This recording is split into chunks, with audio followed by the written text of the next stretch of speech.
Si vous nous retrouvez à l'instant, vous avez naturellement fait le meilleur choix, c'est celui d'être sur Info TV et de suivre votre programme de débat Libre Expression. Je signale également que nous aurons deux autres invités en ligne. Tout d'abord, le professeur Félix Zogo, qui est enseignant d'université et secrétaire général du ministère de la Communication. Nous aurons également un autre invité, toujours par téléphone. Lui, il interviendra à partir des États-Unis. Il s'agit du professeur Chief Mila Assouti. Lorsque nous avons dit cela, nous prenons la première problématique inscrite à l'ordre du jour. Il s'agit justement de ces sorties du ministre Issa Chiroma Bakari, mais également du ministre d'État Bello Bouba Maïgari, respectivement président des partis politiques, le FSNC, mais également l'UNDP. Ils sont partis pour claquer la porte du RDPC. Ils ne veulent plus de cette alliance avec le parti du président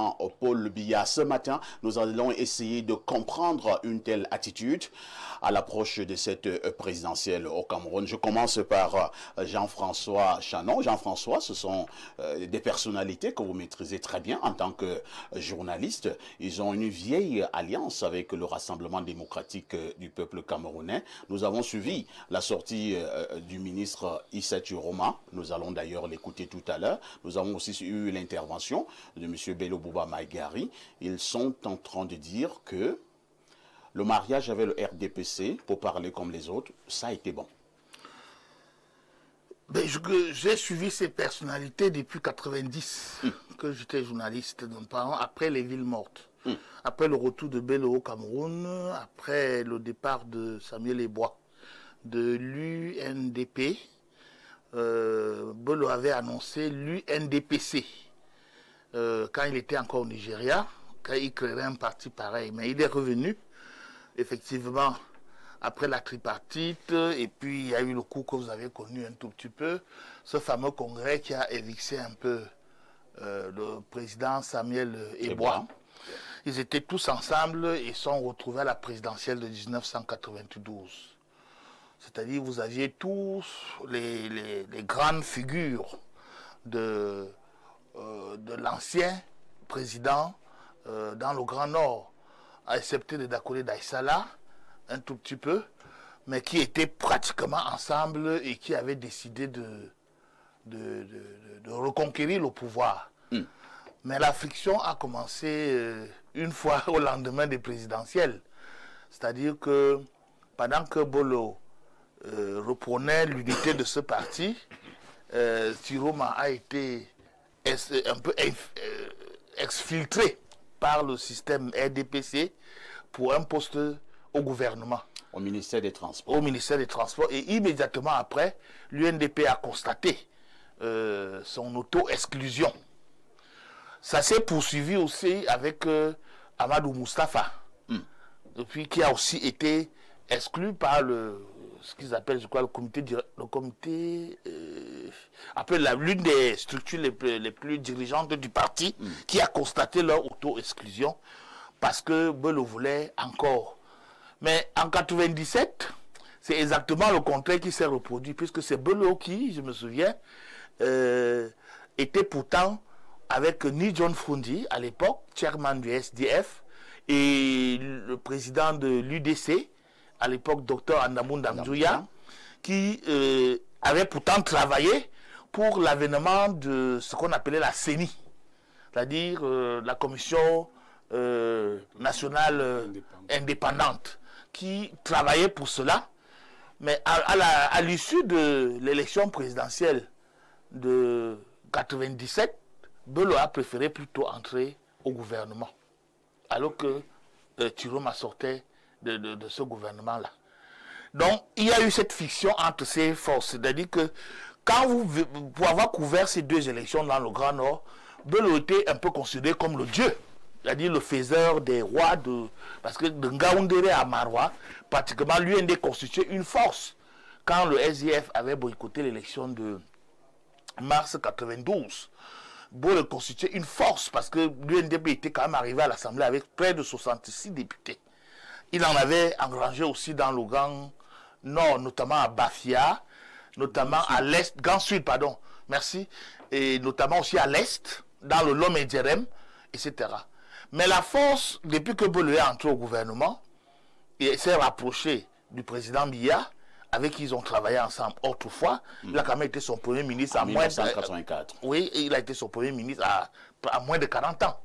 Il était le premier ministre du président Biya. Ils se sont resserrés. Mais de plus en plus, la base se plaignait que cette alliance-là, on ne sent pas les fruits concrets. C'est-à-dire les nominations dans les ministères, les nominations dans la haute administration des militants de l'UNDP, etc., etc. Et Bello a couvert ça en lui, avec sa personnalité. Et finalement, l'ANDP, le président, le Biya a repris les deux autres au gouvernement plus tard. Le FLCC qui a été créé par Tiroma, qui s'était beaucoup plaint de l'exclusion qu'il avait subie à cause de Bello, et ça était devenu un problème personnel même à un moment donné. La même chose aussi avec Moustapha, qui est redevenu vice-premier ministre chargé de l'urbanisme à un moment donné et qui a créé l'ANDP. Bon, aujourd'hui, je n'ai pas le sentiment, pour l'instant, que Bello ait déjà pris une position définitive. S'il y a une énigme, Bello Bouba, dans cette affaire. Pour le ministre Tiroma, c'est généralement connu, il a des prises de position aujourd'hui et demain il en change. Donc aujourd'hui, l'avenir qui va nous apprendre encore où exactement, où est-ce qu'il veut partir. Très bien. Bon, il faut retenir que Bello a en conscience que les choses peuvent bien changer, par la nature même déjà. C'est-à-dire que le président Biya a un certain âge et que quelque chose peut arriver. Il faut bien se repositionner au niveau du Grand Nord. C'est-à-dire redonner... Le président Bello est encore dans une logique de repositionnement. C'est ça qu'on parle d'énigme. Lui-même à son âge, il va encore se repositionner. Sait-on jamais, vous savez, les appétits du pouvoir. Si Wade l'a eu à plus de 90 ans au Sénégal, au Cameroun aussi, les partisans de celui qui nous dirige crient partout qu'il a la possibilité de pouvoir encore se représenter. Donc les appétits du pouvoir prennent aussi les gens du 5e âge aussi. Et donc on peut bien comprendre que Bello aujourd'hui peut se dire que bon, j'ai fait ma part en soutenant le président Biya pendant plusieurs, parce qu'il était en 2004 il ne s'est pas représenté. Il ne s'est pas présenté à la présidentielle. En 2011, il ne s'est pas présenté. En 2018, il ne s'est pas présenté. Il a soutenu, comme toujours, l'alliance qui le liait au RDPC. Merci Jean-François Chanon pour l'évocation de ces repères historiques. Comme promis, nous allons vous faire vous présenter une attitude du président Issa Tiroma Bakary du FSNC il y a quelques jours. Il parle en Fofolbe, mais rassurez-vous, il y aura une traduction. Nous l'écoutons et nous revenons sur ce plateau.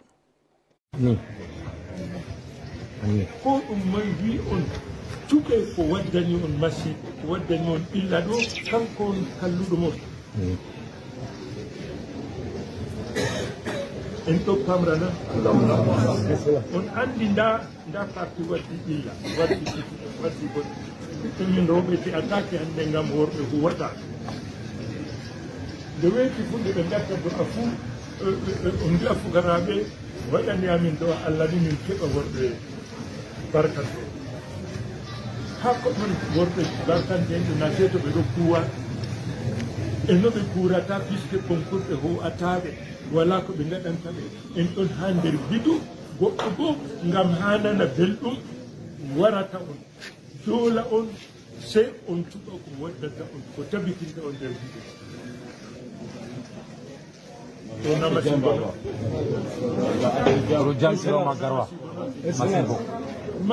Masibo wala no ittirta masibo ɗo sey on anda ñande ɓe ni so Tiroma wi on ɓe wi on suɓe ko waddani on masibo ɗum min fu mi kalluɗo jam Tiroma Garwa jamna komi waɗata ɗo mi tami ardude jango faɓɓi jango mi wartana ngam wala komi mari hakkilla fo ndir taw wala ko biya ha dilla turata Allah ake jamba ba hande min mbawai ɓurtingol illa Kenya amma hande to min dari min kawti be mon min gurtinan on illa e fitina ka on gondi Allah ake jamba ba kanjum mi wi on yende toɓi jamiraw umri bami wi o jippata o ha wanani Amin. yaake waɗi Momo taska. Bano jemo.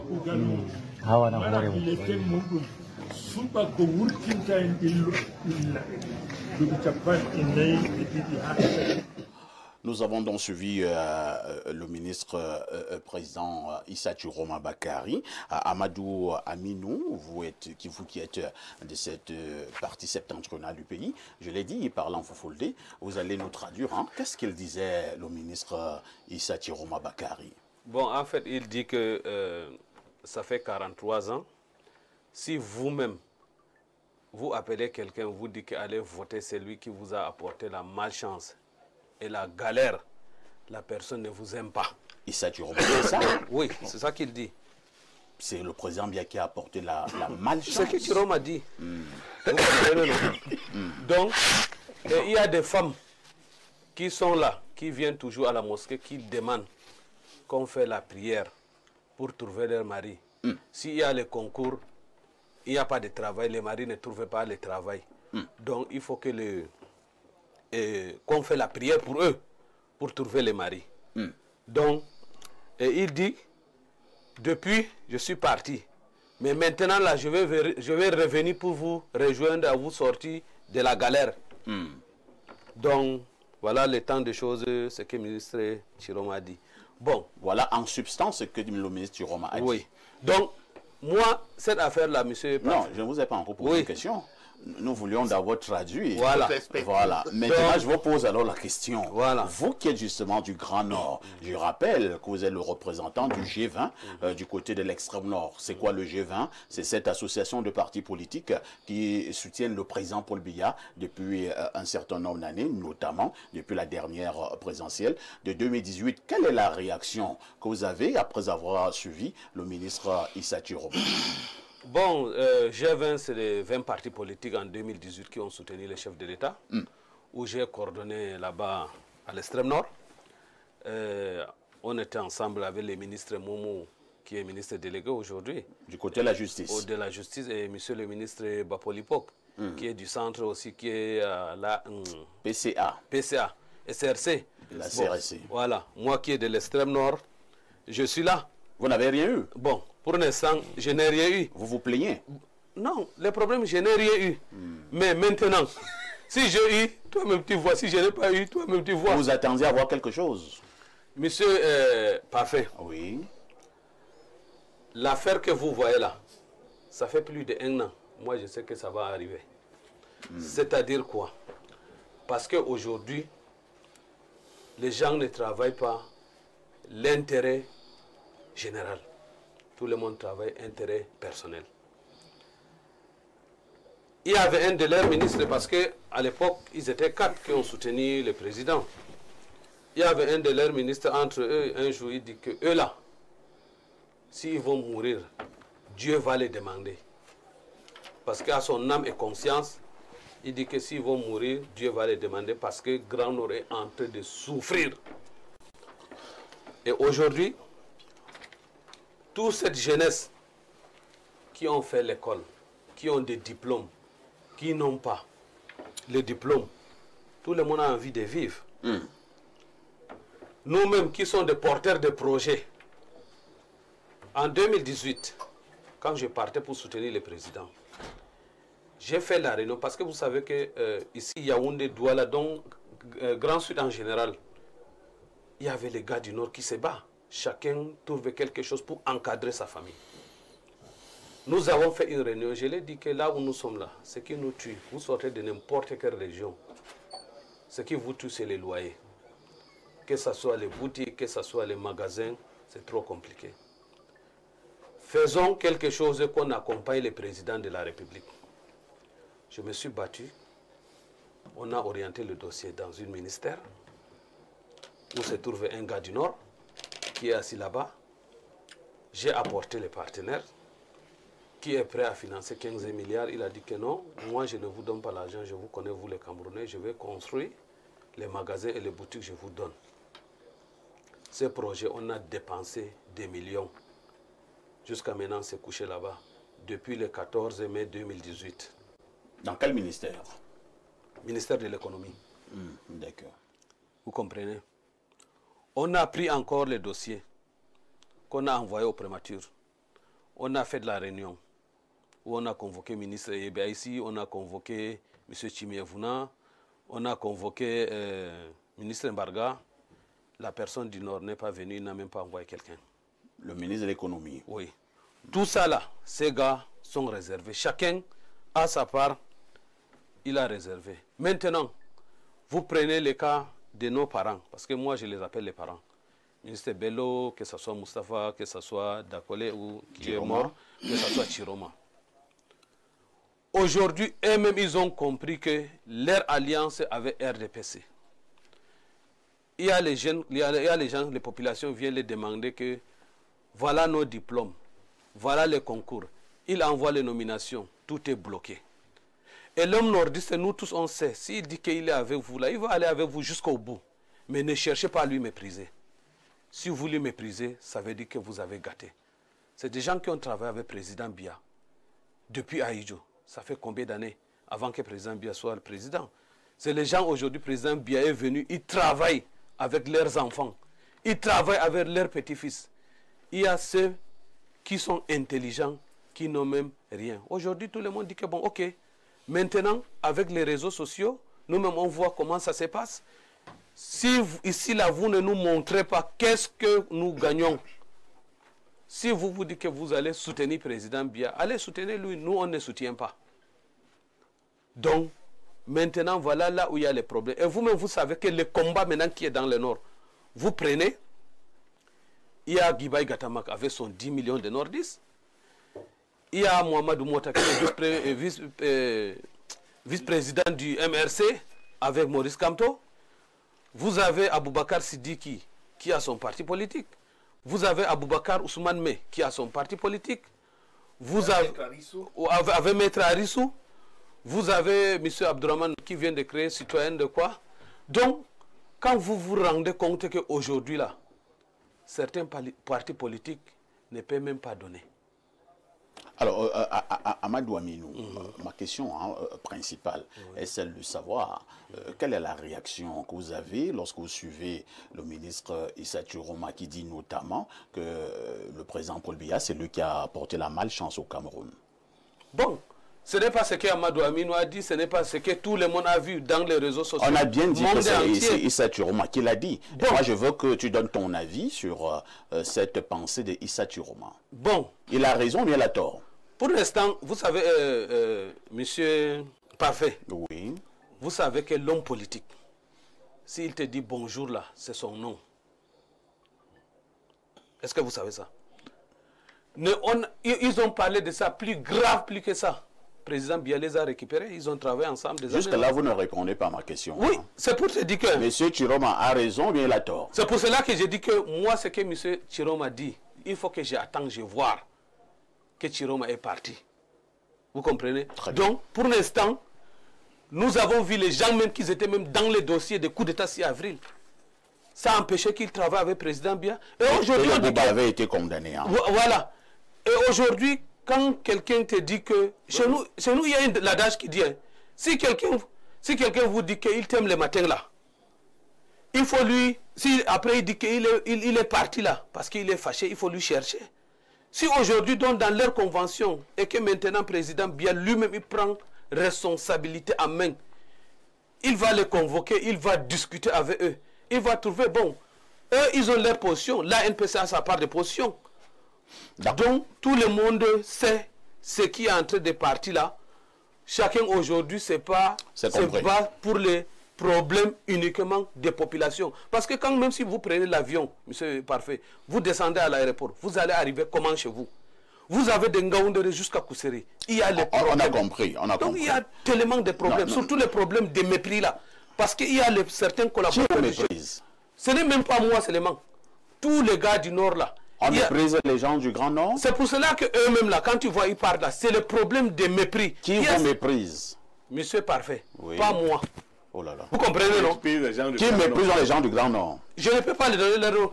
Parlez donc alors de quoi? Non, il y a une scène devenue historique. Je ne peux pas. Voilà. Donc, c'est Bafaïs qui méprise les gens du Grand Nord. J'ai dit, hein, Monsieur Parfait. Répondez à la question. Vous parlez du mépris. Vous l'avez dit 6 fois. Bon, qui méprise les gens du Grand Nord? Je vais vous dire donc, certains membres du gouvernement méprisent les gars du Nord. Vous êtes content maintenant? Vous avez quelques noms? Je ne peux pas vous donner les noms, mais je vous dis.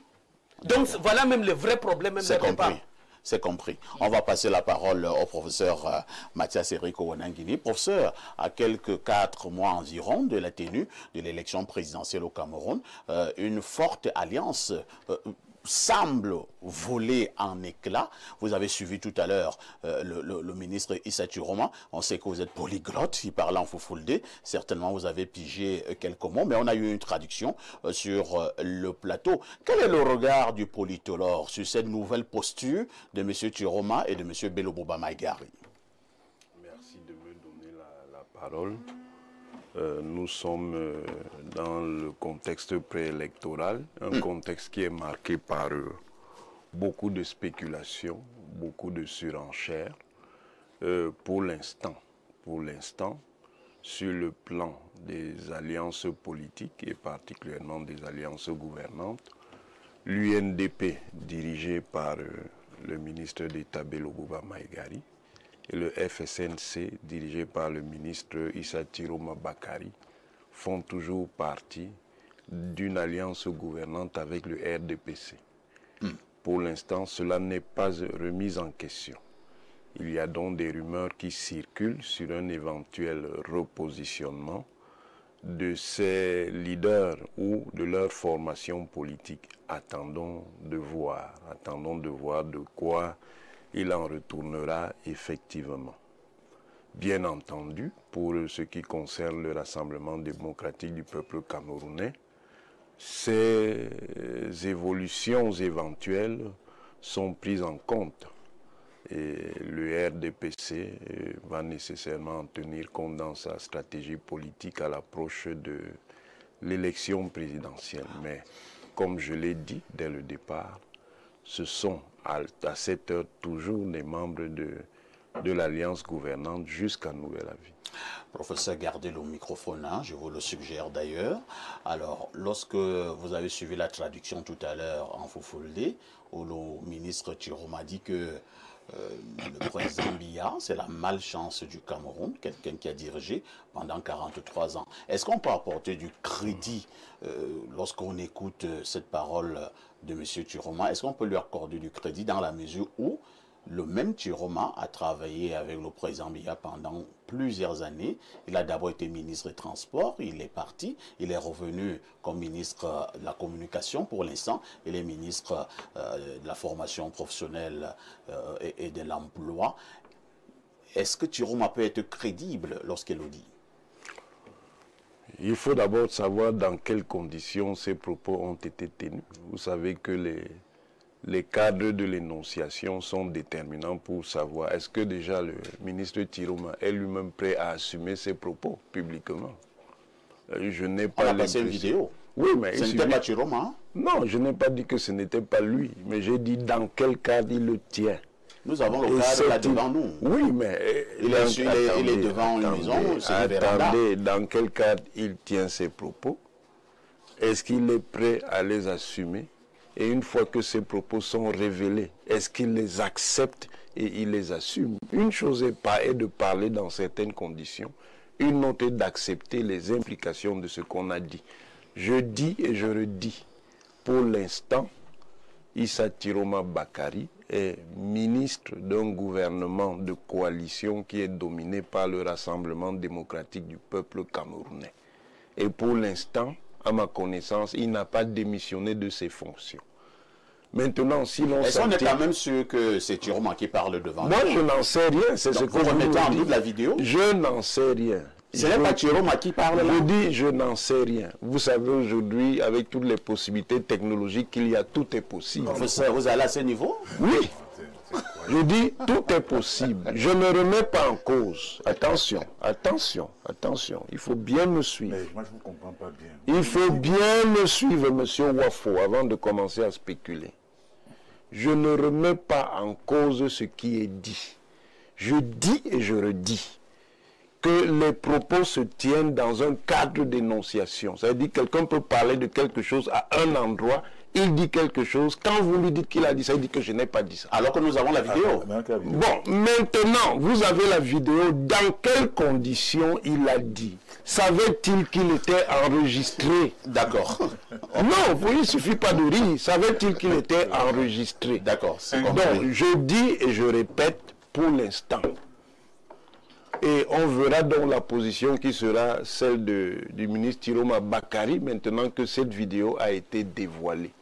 Est-ce qu'il va donc assumer les propos qui lui sont prêtés et qui, dans un premier temps tout au moins, semblent être les siens? Voilà simplement ce que je dis. Très bien, c'est compris, professeur Onangini. Passons la parole à Robert Wafo. Robert Wafo, c'est une actualité.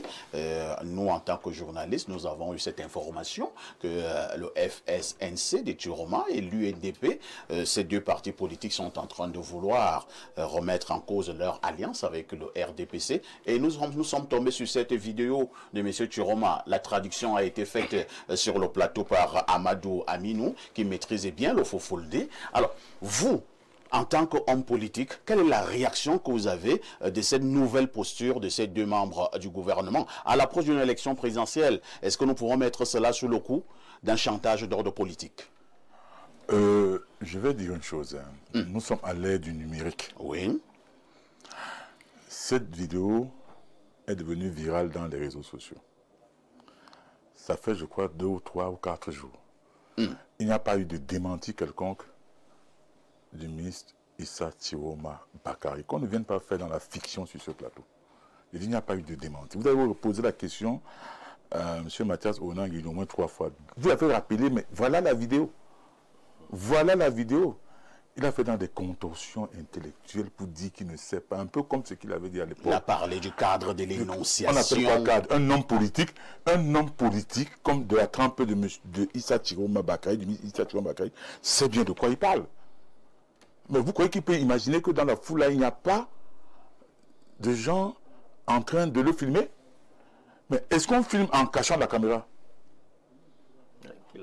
Pour filmer, il faut bien cadrer la personne. Donc, et moi je dis, de ce qui est ressorti des réseaux sociaux, il dit précisément ceci. Vous connaissez le parti qui vous a volé votre dignité.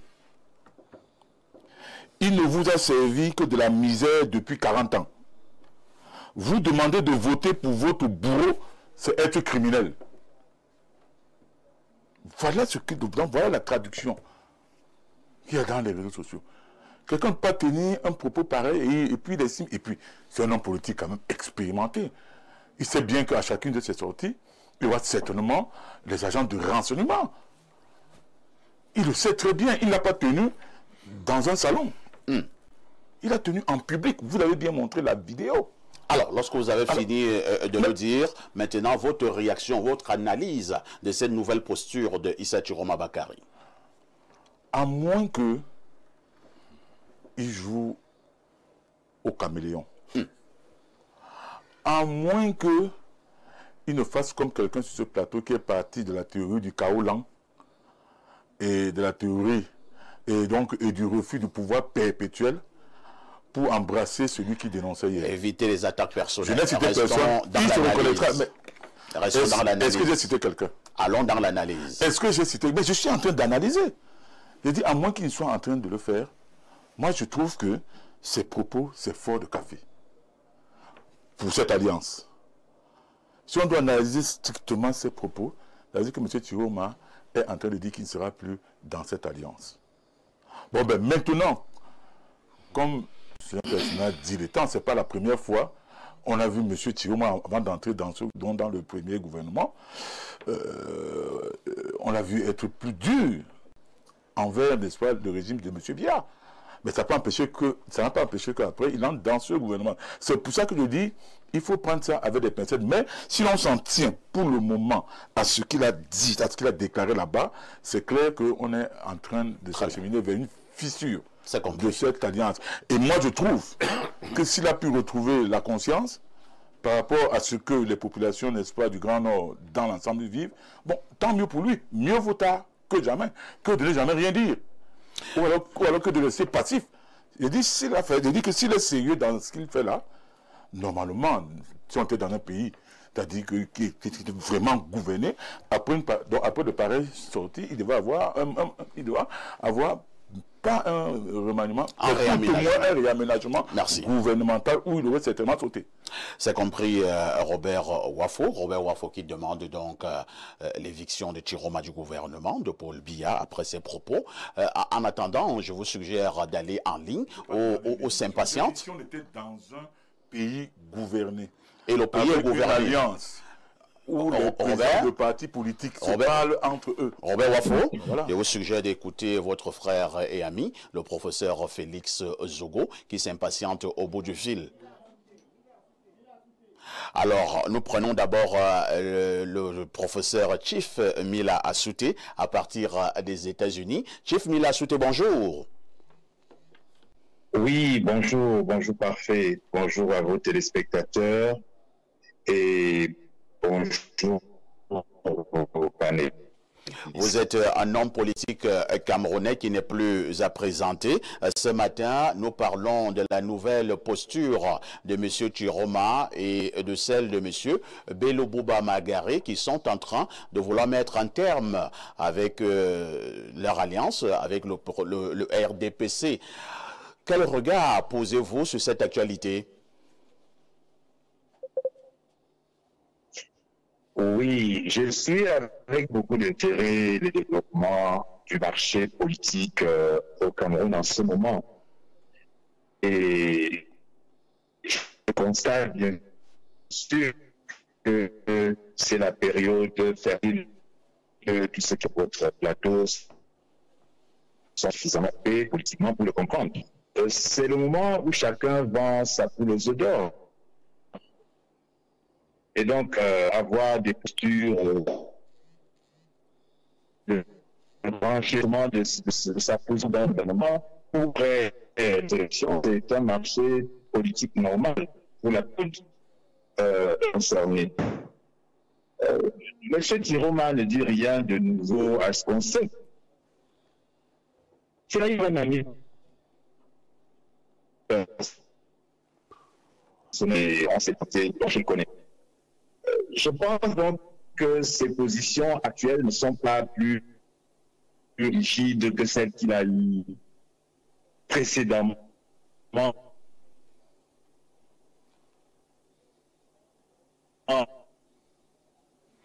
Je pense que nous allons mettre un terme à cette conversation, hein, le temps de demander à notre technique de mieux réajuster ce pont avec les États-Unis. On revient donc sur le plateau et cette fois-là, je passe la parole à Pierre Blériot-Onyemec. Pierre Blériot-Onyemec, est-ce une fuite en avant? Ne sont-ils pas comptables d'une manière ou d'une autre du bilan du régime actuel, M. Chiroma et M. Bello Bouba Magaré? Ben, un de nos copanélistes a dit qu'il y a des ministres du gouvernement qui méprisent les gens du Grand Nord. Il faut dire que les principaux ministres qui méprisent les gens du Grand Nord, ce sont les ministres du Grand Nord. Il a d'ailleurs cité un ministre. Je dis que les deux autres. C'est quoi mépriser les gens? C'est penser qu'ils n'ont aucune capacité de réflexion. C'est penser qu'ils ne retiennent rien de notre trajectoire. Une des trajectoires les plus ambiguës en politique au Cameroun, c'est celle du ministre Issa Chiroma Bakari. Ah bon? Oui. Issa Chiroma Bakari est de formation un griot.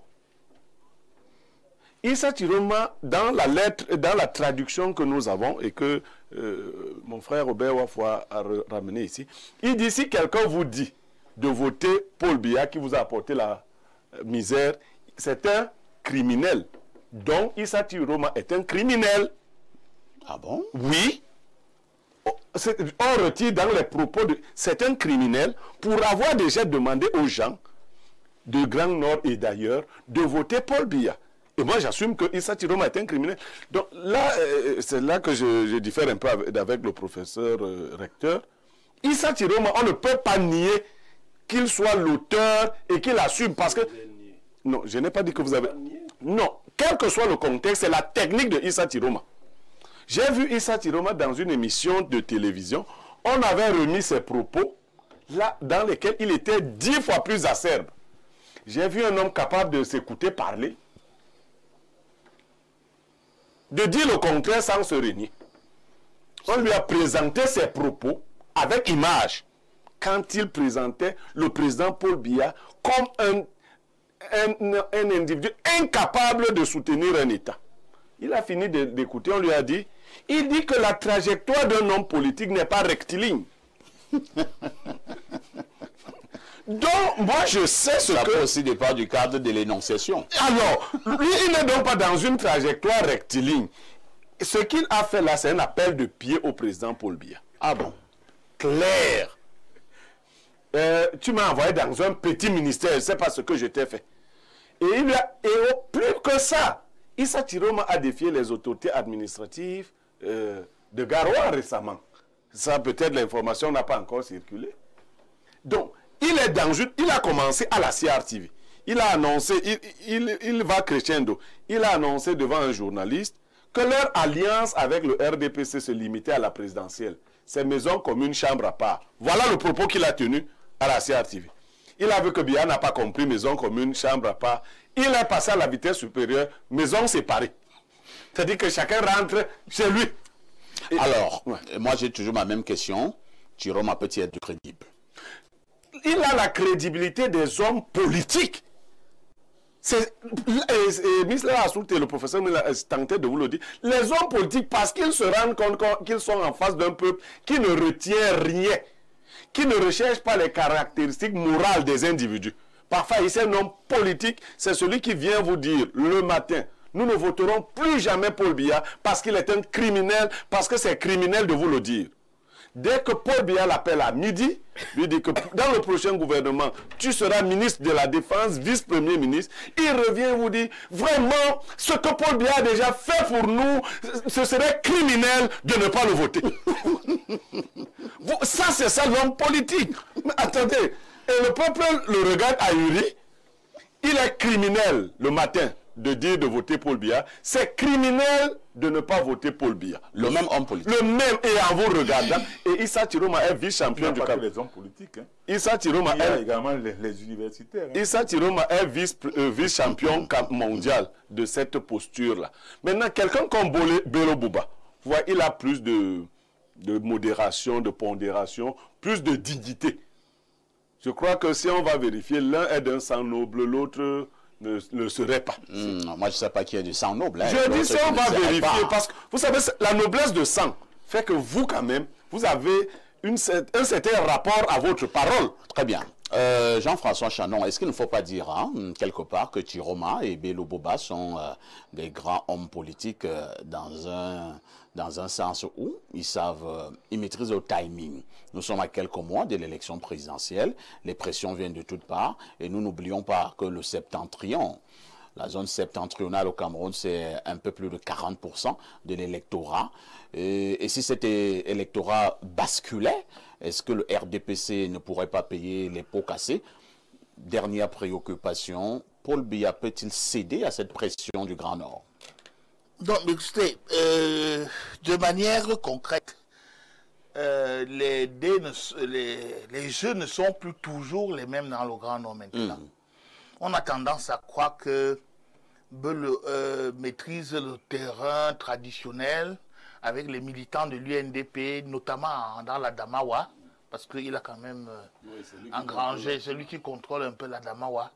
Mais il y a le RDPC qui a fait un travail depuis quand même 97 et 2011, notamment, même si Marafa est tombé en disgrâce, il y a Marafa, il y a Madame Aman Adama, faire son âme, qui sont les dinosaures qui sont revenus dire aux militants, aux populations que, attention, Beuleu vous a trompé et qu'il vaut mieux aller à la source au lieu de prendre un canal, quelqu'un qui vient vous donner ce qu'on lui donne. Je crois que l'expression était comme ça un tout petit peu. Aller directement prendre à la source au lieu de passer par quelqu'un d'autre, notamment. Mais l'inégalité des forces en présence entre Beuleu, qui maîtrise quand même dans la Benoué toute, parce que c'est là où il a eu ses plus grands ouvrages, et Tiroma un tout petit peu, n'est-ce pas, dans la zone de Pitois, peut-être aussi un peu dans le Mayoulouti, c'est-à-dire à Guidère, etc., ne montre pas aujourd'hui que le Grand Nord leur appartient totalement. Hein. Ça ne montre pas cela. Parce que vous avez une force grande qu'il faut absolument conquérir pour les opposants notamment. Je pense à ceux qui pensent à... C'est la zone des montagnes, très peuplée, qui est celle christianisée, mais qui est pratiquement abandonnée. Vous avez vu un tout petit peu la réaction qu'il y a eu à Kousseri. Lorsqu'un haut commis de l'État est parti récemment. SGPR. Bon, ça, je ne citais pas, tout le monde connaît l'histoire. C'est une information. Mais voilà. Et comme le disait notre ami tout à l'heure, sur la scène de l'Hélisport, on lui a dit c'est un mépris de venir et de ne pas nous écouter. Alors, le mot mépris revient. Revient toujours. Que vous, les élites, vous, ceux qui gouvernez à Yaoundé, même nos élites d'ici, vous nous méprisez parce que vous leur donnez et puis vous n'avez pas de contact direct avec nous. Alors que nous sommes ici à Kousseri et Kousseri a toujours été le fief du RDPC. Parce qu'en dehors de Logon et Chari, le Mayo Sava, qui sont des zones contrôlées pratiquement depuis un moment, il est bien par la qualité des élections aussi qu'on organise là-bas. Hein.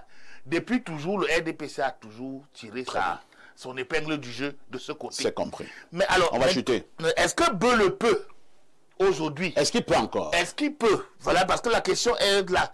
Ce que Thiro m'a fait là, je ne suis pas sûr que Beuleu ait ça vraiment en cœur. Beuleu n'a convoqué que le comité central pour une réunion qui va prochainement se tenir et d'où on attend avec beaucoup d'impatience comment il va se reposer. La position de l'UNDP face à la présidentielle de 2025. Avant sa mort, et je peux le dire aujourd'hui, Adamou Namdoua me disait toujours en 97, j'ai le sentiment que Beuleu n'a pas la culture d'opposition. Vous savez, être opposant au Cameroun, c'est difficile, hein? Vous avez vu il y a une semaine, un opposant a été bloqué à Douala, chez lui. Le professeur Moïse Kamto. Vous avez vu autrefois Ni John Fundi se faire verser de l'eau. Il y en a même qui ont été tabassés. Oui. On a tabassé et boire. Il y en a qui vont même en prison. Les militants. Donc, même les présidents de partis politiques vont en prison. Le professeur Moïse Kamto a fait 9 mois de prison. Vous allez l'occasion de le dire tout à l'heure. On le concevrait. Donc, ce n'est pas tout le monde qui a cette culture d'opposition pour pouvoir aller bagarrer dans la rue. Hein? Et je ne suis pas sûr que Beuleu ait vraiment envie de revenir à cette situation tant que ceux qui maîtrisent les rênes du pouvoir actuel ont encore les coudées franches de pouvoir tabasser les opposants. C'est compris. On repasse la parole au professeur Owenangini. Professeur Owenangini, le RDPC peut-il céder à ce que certains qualifient de pression, d'autres de chantage venant du Grand Nord? Deuxième préoccupation, au-delà de tout, y a-t-il un problème du Grand Nord au Cameroun?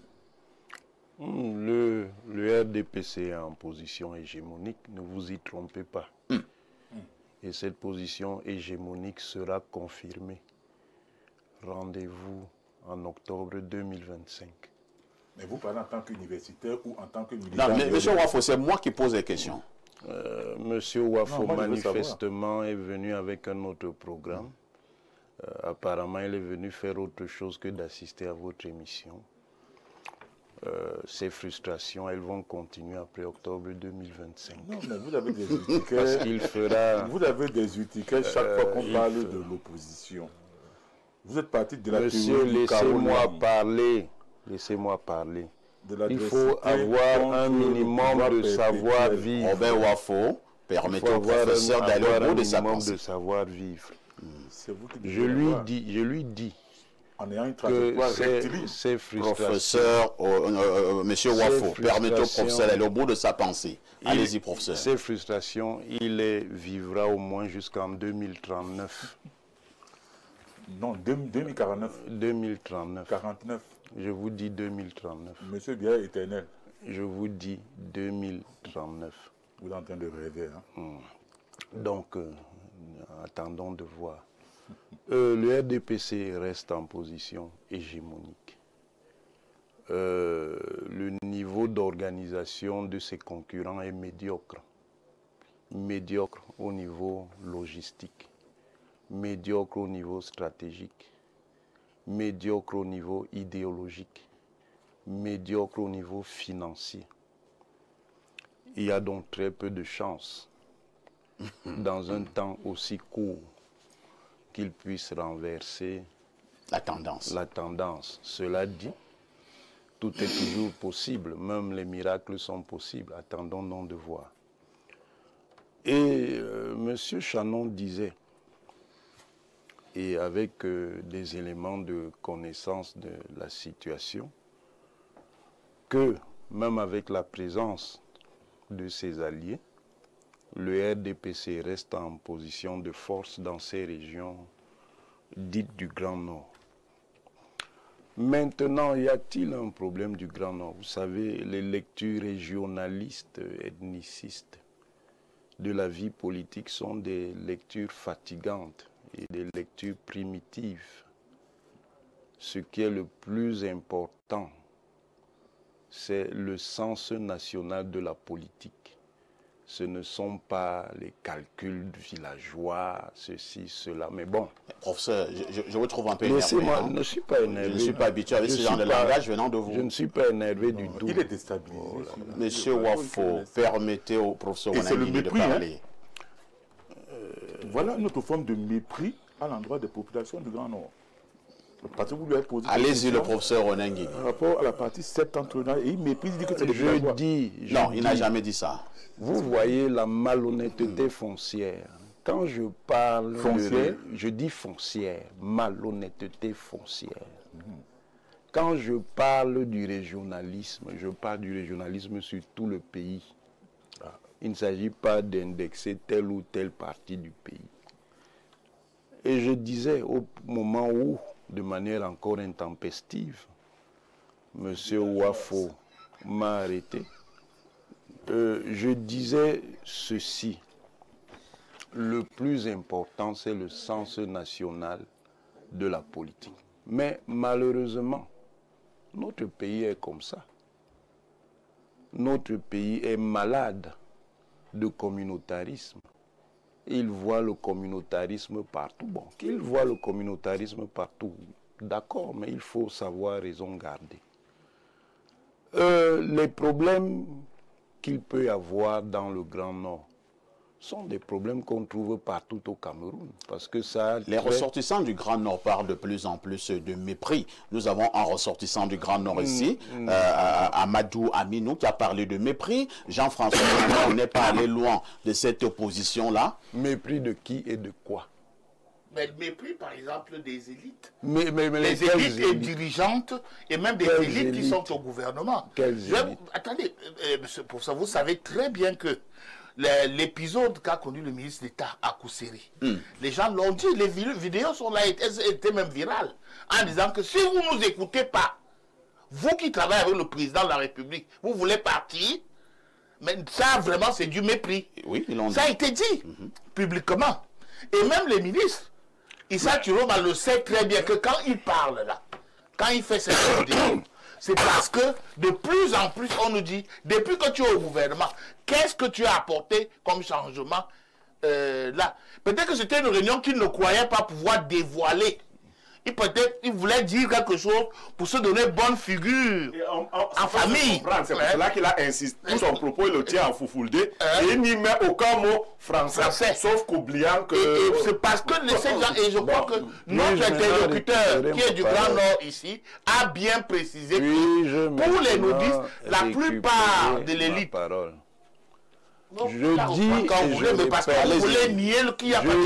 Je dis et je répète. On va terminer, ce sont des constructions fantasmatiques. Non. Ce sont des constructions fantasmatiques. Professeur, vous n'allez pas faire en sorte que quelqu'un est en train de pleurer parce qu'il a mal. Vous laissez-moi parler. Des constructions fantasmatiques. Je dis que ce sont des constructions fantasmatiques. Quel est le problème que vous allez trouver dans tel bassin régional du Cameroun que vous ne trouvez pas dans un autre? Ça veut comme méprise tout le Cameroun. Ce n'est pas un problème de mépris. On ne méprise pas. Non, ce n'est pas un problème de mépris. On nous respecte. Vraiment. C'est incroyable. On ne nous respecte pas bien, ne nous respecte pas. Bon, ils ne nous respectent pas. Même nous les Bassa, nous disons qu'ils nous méprisent. Ben, voilà, ils nous méprisent. Chacun commence son chantage. On va passer la parole à... Je n'ai pas fini. Il faut finissons, professeur Ouana. C'est fini de manière apaisée. Il est perturbé là où il est. Il faut le laisser finir. Finissons, professeur. Je dis que ça, c'est de la surenchère électoraliste. C'est du chantage. C'est dans la surenchère électoraliste. On peut faire du chantage, on peut spéculer, on peut exiger dans l'échange politique d'obtenir telle ou telle chose. De toutes les manières, rendez-vous en octobre 2025. Professeur, vous parlez avec une très grande assurance, une très grande sérénité. Donc l'élection présidentielle est terminée? Alors, nous repartons au téléphone. Il s'agit du professeur Félix Zogo qui est au bout du fil. Professeur Félix Zogo, bonjour. Bonjour, Parfois ici, bonjour. Bonjour également à tous vos panélistes, parmi lesquels qui font de grands amis, le professeur Nangini, également le directeur de publication du Messager, donc Jean-François Chanon, et naturellement tous les autres. Merci, je les salue très amicalement. Vous êtes enseignant d'université, mais également secrétaire général du ministère de la Communication au Cameroun. Nous avons ce problème sur la table où le ministre Chiroma pense que le président Paul Biya est une malchance pour le Cameroun. Quelle est votre réaction? Bien, écoutez, je pense, je ne sais pas si vous avez rencontré le ministre Issa Chiroma et qu'il vous l'a dit, ben, disons que la seule source que nous avons aujourd'hui, c'est cette vidéo, ce sont ces propos qui ont été abondamment relayés dans les réseaux sociaux. À partir de là, bon, je ne voudrais pas aller très vite en besoin, il faut attribuer de manière radicale ces propos au ministre Chiroma. Professeur Félix Zogo, est-ce un fake? C'est un montage avec tout ce que cela comporte comme intelligence artificielle maintenant? Non, je pourrais le dire de manière péremptoire. Mais je dis simplement que moi j'ai pratiqué le ministre Issa Chiroma pendant une dizaine d'années, puisque j'ai été son conseiller technique numéro 1, j'ai été inspecteur général puis secrétaire général.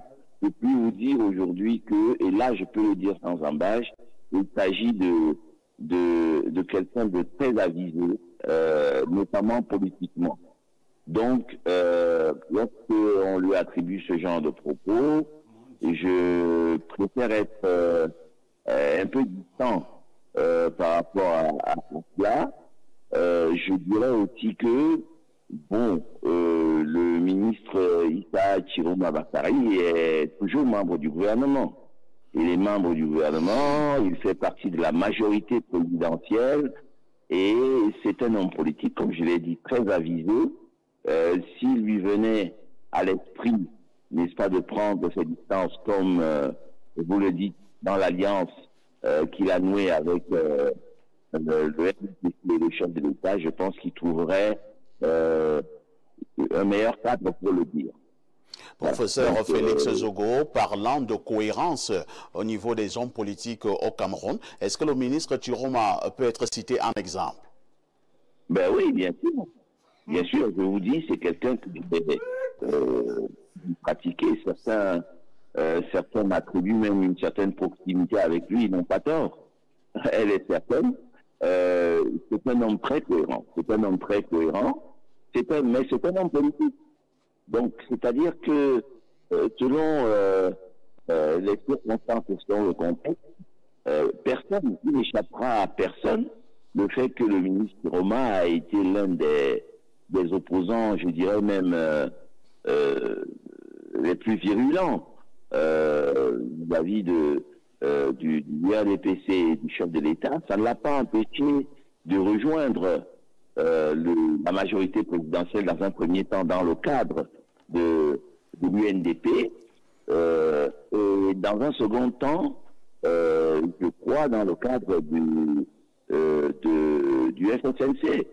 Je ne cacherai rien à personne, je n'apprendrai rien à personne que dans l'abrogation de la limitation des mandats, le mandat présidentiel, j'entends, le ministre Issa Chiroma Bakari, qui n'était pas encore ministre à cette époque-là, aura été celui qui aura été décisif dans cette abrogation par la position qu'il avait prise à l'époque avant qu'elle ne soit entérinée par une révision constitutionnelle. Il est entré au gouvernement, depuis il joue son rôle, 10 ans ministre de la Communication, il en détient le record aujourd'hui. Il est toujours membre du gouvernement, ministre de l'Emploi et de la Formation professionnelle, et jusqu'à l'heure actuelle, on ne peut pas, personne ne peut dire qu'il ait pu le prendre à défaut. Donc, si cette situation, c'est-à-dire cette position venait à lui venir à l'esprit, il le dirait de manière très, très formelle. Ce que je voudrais relever, c'est que, je ne voudrais pas être paranoïaque, mais pour dire que nous sommes dans une période préélectorale, tout le monde sait que l'un des viviers électoraux du RDPC et du président de la République, son excellence Paul Biya, aujourd'hui, c'est le Grand Nord. C'est le Grand Nord, et ceux qui sont en panne de programmes politiques aujourd'hui pour affronter le RDPC et son candidat, on l'appelle candidat naturel pour ces élections, vont essayer de fissurer son édifice électoral. Donc, en s'attaquant au Grand Nord, eh bien, on espère effriter, n'est-ce pas, ce socle électoral. Donc, mais nous supputons, nous n'avons aucune certitude, nous supputons tout simplement, mais là où nous cessons de supputer, c'est que, pour le moment, le ministre Chiroma, c'est une vidéo, il s'est exprimé, il se serait exprimé en dialecte, en portugais, mais je puis vous assurer que quand bien même il lui viendrait à l'esprit comme j'ai vu dans votre thématique, de claquer la porte, il le dirait très clairement, et ce n'est pas encore le cas jusqu'à présent. Professeur Félix Zogo, dernière préoccupation, y a-t-il, au-delà de tout, en ce moment, un problème du Grand Nord au Cameroun?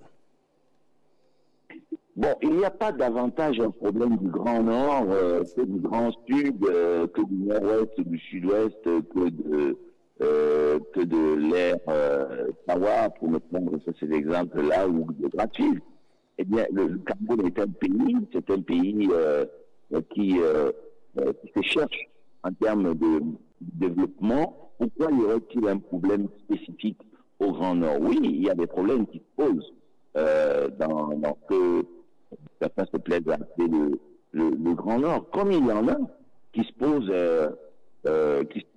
également dans ce qu'on appelle le Grand Sud. Je vais vous prendre juste un petit exemple. Vous savez, pour partir de la région natale du président de la République, ça veut dire le Sud, aujourd'hui, d'un bout à l'autre, appelons ça comme ça, si on peut parler des boulevards pour atteindre, par exemple, Crédit, ben, il faut sortir du sud, il faut rentrer dans le centre, il faut repartir dans le littoral pour revenir dans le sud, par la route.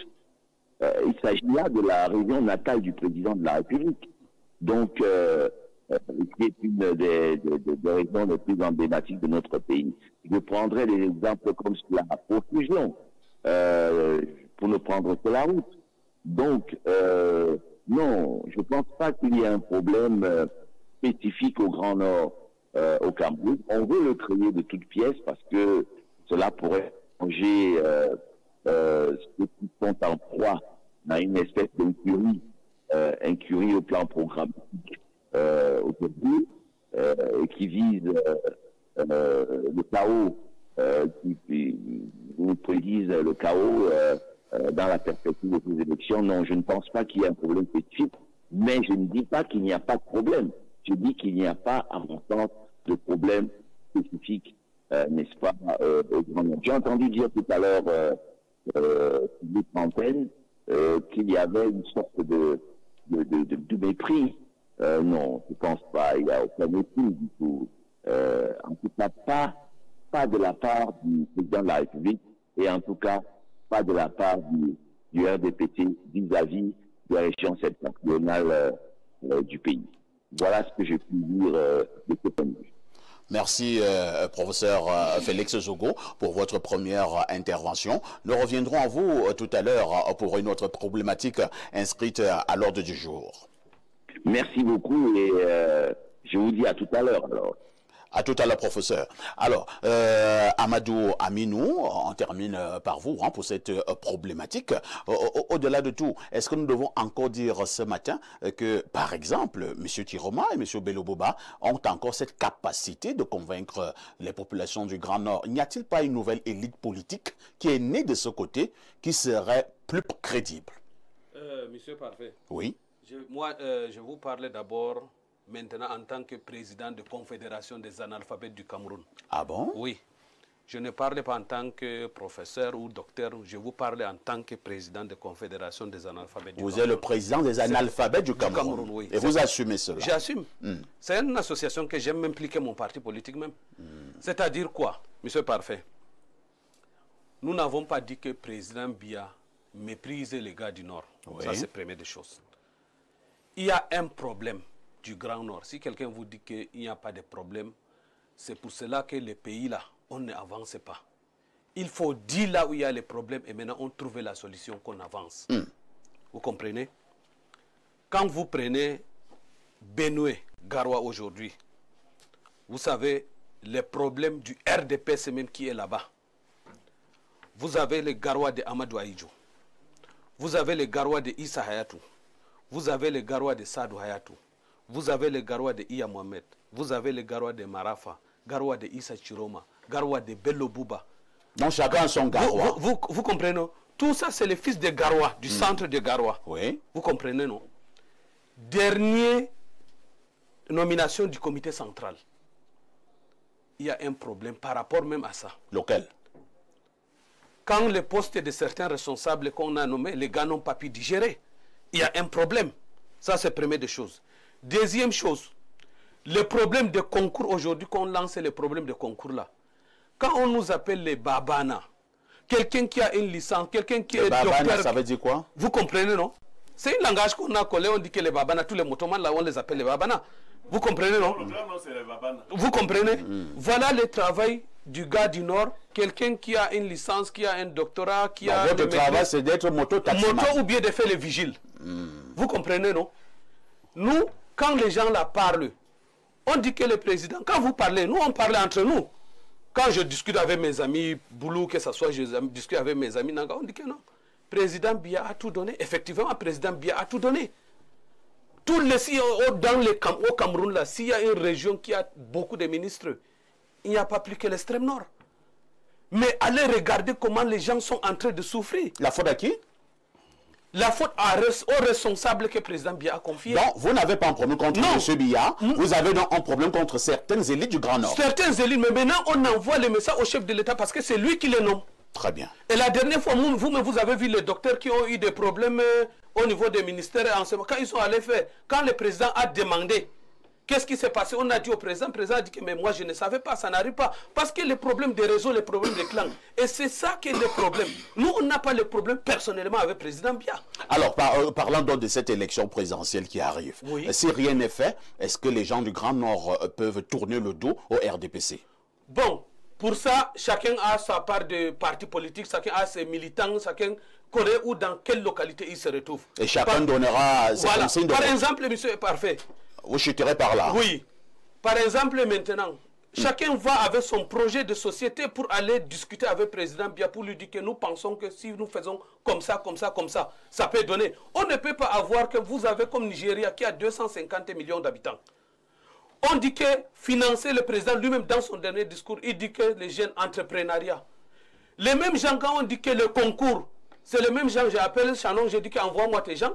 Shannon, quand il lance aussi, il me dit Aminou, envoie-moi les mêmes gens qui ont des problèmes. Et c'est les bas peuples là qui donnent l'électorat au Cameroun. Tous ces partis, même quand il te dit qu'ils vont partir là, oui, il n'y a pas de problème, chacun sait pourquoi il est venu et chacun sait pourquoi il part. Mais moi, je parle. Je suis sous le terrain, tout le monde le sait. Si je suis avec vous là, je vous dis la vérité. Je ne suis pas là pour caresser les oreilles de quelqu'un. Je vous dis peut-être si ça peut changer, tu changes. Merci. Et c'est ça que nous, on attend que le président, tous nos frères qui ont fait l'école, qui n'ont pas fait l'école, que le président donne la chance à tout le monde. S'il y a même possibilité, parfait. Moi, j'aimerais avant des élections là, que le président, avant qu'on ait les élections là, que le président fait le gouvernement. Parce que l'hypocrisie là, c'est notre affaire. Hein. Je peux dire que je t'aime comme ça, on blague, le soir là, ce n'est pas ça. L'hypocrisie, c'est notre affaire. Le président fait le gouvernement. On va passer la parole à Robert Wafo qui insiste à coller un dernier mot concernant cette problématique. Quand vous dites que le problème du Grand Nord, ce sont ceux qu'on a nommés, qui les nomme? Président Biya qui les nomme. C'est que c'est lui le problème. C'est que c'est lui le problème. De deux, je peux également comprendre le ministre Issa Chouan, puisque j'ai dit mieux vaut tard que jamais. Quand il regarde l'âge du président de la République, mais attendez, il ne veut plus croire en lui. Il faut être dit que sourd, muet et aveugle pour ne pas se rendre compte que le président de la République doit rentrer au village. Est-ce que c'est ça le débat? Non, écoutez, je continue. 2, 3. J'ai entendu les propos du SG du MINCOM, Félix Zogo. J'avoue que je l'ai écouté, mais je n'ai rien compris. Parce qu'il ne parlait pas, mais il bavardait. On ne va pas quand même. Non, écoutez, puisque... Laissez-moi finir de parler. Laissez-moi finir, j'assume mes propos. Non, et moi je contrôle vos propos. Qu'est-ce que vous avez retenu de ce qu'il a dit? C'était pratiquement un copier-coller du professeur Mathias Eric Onanguiné. Et puis, il ne fallait pas s'attendre à autre chose. Il a été quand même secrétaire général, je crois qu'il était un responsable du temps du ministre Tiroma au MINCOM. Et il est toujours, puisqu'il est secrétaire général, n'est-ce pas, du ministère de la Communication. Et pour finir, les nouvelles têtes, il y en a.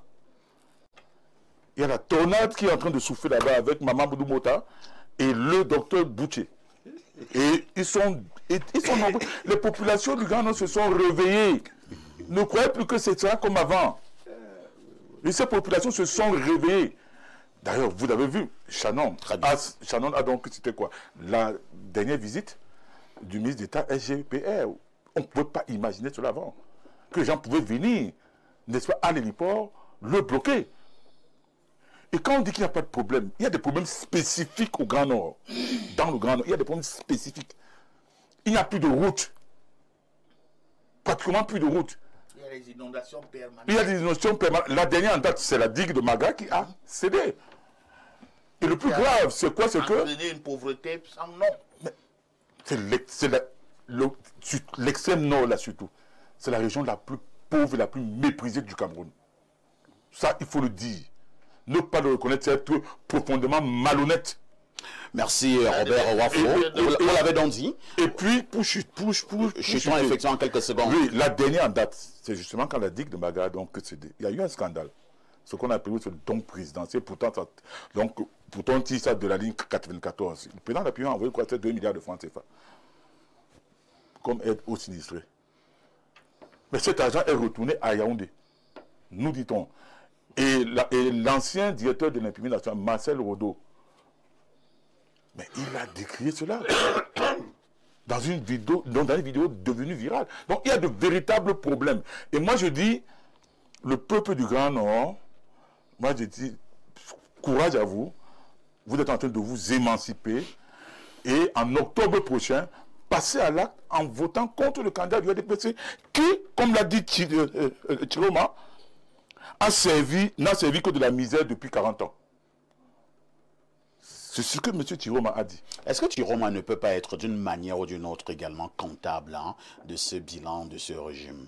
Oui, mais évidemment, il a une part de responsabilité pour avoir occupé... N'avez-vous pas l'impression qu'à la fin de la course, M. Chiroma est en train de livrer un coureur alors qu'ils couraient ensemble? Je dis, il a une part de responsabilité.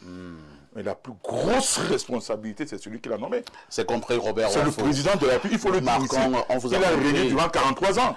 Nous marquons une autre touche pause. Et parce le Grand Nord... Robert Wafo, nous avons encore deux problématiques. Moi, j'ai un problème de temps. À tout de suite pour la suite.